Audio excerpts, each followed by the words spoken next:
Portés par leurs frères d'armes, les corps des 3 soldats indonésiens de la FINUL sont acheminés dans cette caserne militaire de Beyrouth pour une dernière cérémonie d'hommage. Ils ont été tués il y a quelques jours dans l'exercice de leurs fonctions, en tentant de maintenir la paix dans le sud du Liban. Leur sacrifice nous rappelle la réalité des opérations de maintien de la paix. La FINUL est une mission porteuse d'espoir, mais aussi une mission qui comporte des risques. Et ce sont des personnes comme eux, courageuses, dévouées et généreuses, qui la mènent à bien.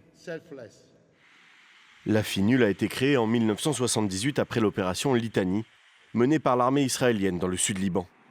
Les soldats de l'État hébreu combattaient alors contre les militants palestiniens de l'OLP, l'Organisation de libération de la Palestine, présents dans la région. L'objectif initial de la FINUL était de contribuer à rétablir l'autorité du Liban et créer une zone tampon. Mais à partir de 1982, elle doit aussi composer avec la naissance du mouvement chiite du Hezbollah, fondé à la suite d'une nouvelle invasion israélienne dans le sud Liban. Aujourd'hui, la FINUL compte 10 000 soldats de maintien de la paix issus de 46 pays, chargés d'aider l'armée libanaise à protéger le sud du pays. Son mandat actuel court jusqu'à la fin de l'année 2026. L'ONU et l'Indonésie ont demandé l'ouverture d'une enquête. L'armée israélienne nie toute implication dans la mort des 3 soldats.